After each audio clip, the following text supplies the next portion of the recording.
71 கடை வச்சேன். 71 கடை வச்சு அன்னைக்கு சாப்பாடு 2 ரூபா 1 ரூபா இப்படித்தான் போட்டான். அது 5 ரூபா 10 ரூபா இப்படியா வந்து இன்னைக்கு நிலைமைக்கு 20 ரூபான்னு ஓடுறோம் சாப்பாடு. 71 கடை வச்ச புதுசுல 1 ரூபா. அப்புறம் சிறுத்தையும் கூடிச்சு. 1 ரூபாய்க்கு போட்டேன். அப்புறம் 2 ரூபா, அப்புறம் 3 ரூபா, அப்புறம் 5 ரூபா. ஆனால் 5 ரூபா 2006 வரைக்கும். 2006 வரைக்கும் 5 ரூபா. அப்புறம் அதுக்கு முன்னாடி 5 ரூபான்றது 8 ரூபாய்க்கு போட்டோம். அப்புறம் 10 ரூபா போட்டோம், 15 ரூபா போட்டோம். இன்றைக்கி விலைவாசி கூடும்போது இன்றைக்கி 20 ரூபா போடுறோம். இன்றைக்கி லெவலுக்கு 20 ரூபாய்க்கு எத்தனை ஆண்டா போட்டுக்கிட்டு இருக்கான். இன்னைக்கு கறி குழம்போட போடுறீங்க? ஆமாம், குடல் குழம்பு, தலைக்கறி குழம்பு, வேறு குழம்பு இந்த சாம்பார்லாம் இல்லை. ரசம் குழம்பு, குடல் குழம்பு வேணா வாங்கிக்க, தலைக்கறி குழம்பு வேணா வாங்கிக்கன்னு கொடுத்துருவோம். ஆமாம், குழம்புலாம் அதை மட்டும் ஊற்றுவோம். சரிங்க. ஏன் 20 ரூபாய்க்கு ஆரம்பத்தில் 5 ரூபாய்க்கும் ஒரு குறைஞ்ச விலையில தான் உணவு கொடுக்கணும் அப்படிங்கிற எண்ணம் எதுக்காக, யாருக்காக? மக்களுக்கு சேவை செய்கிறோம் போதுமுங்க. அந்த பலனே நம்மளுக்கு போதுமானது. 4 பேர் வாழ்த்திக்கிட்டே இருந்தாலும் காலத்தை ஓட்டுவோம்ல. இன்றைக்கி 72 வயசில் நாங்கள் இந்த வேலை பார்க்குறோம்னா நாங்கள் சம்பாதிக்கலைனாலும் மக்கள்கிட்ட ஆதரவு பெற்று இப்படி வாழ்கிறோம். அவ்வளோதான் வித்தியாசம், வேற ஒன்றும் கிடையாது. போதும்ன்றோம். எங்கள் குடும்பம் பெருத்த குடும்பம்.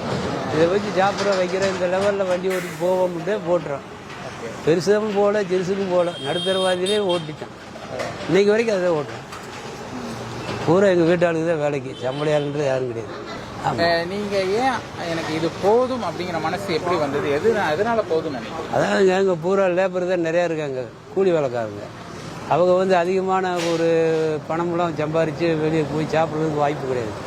இங்கே ஊரை கொத்தனாருங்க இப்படி வேலைக்காரங்கள்லாம் குறைஞ்ச கடையத்தையும் தேடுவாங்க. அந்த லெவல்லே நான் வந்து ஆரம்பத்துலேருந்து கொண்டு வந்துட்டேன். இன்றைக்கி அந்த லேபர் தான் இங்கே நிறையா வர்றாங்க, வேலை செய்கிறாளுங்க. கொத்தனார் அங்கிட்டு போகிறாள், இங்கிட்டு போகிறாள், விவசாயிங்க எல்லாம் சாப்பிட வருவாங்க. உசிலம்பட்டி 60 கிராம் இருக்குன்னா 60 கிராமத்துலேருந்து ஜனம் வரும் சாப்பிட.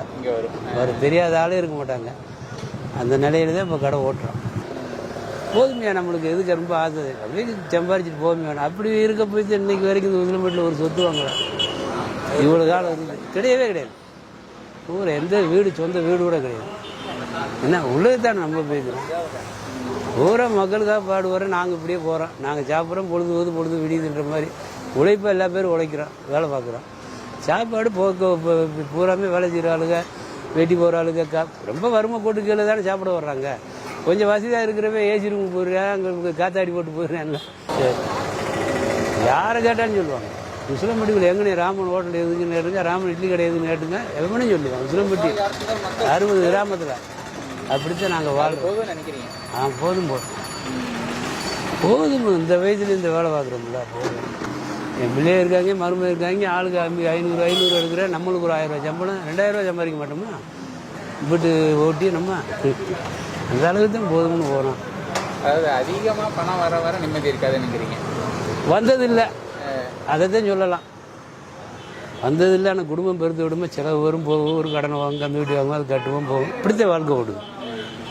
இதே வாழ்க்கை தான், ரெகுலர் ரொட்டீனாக ஓட்டுறோம். நான் யார்கிட்டையும் கெட்ட பேரே எடுக்க மாட்டேன்.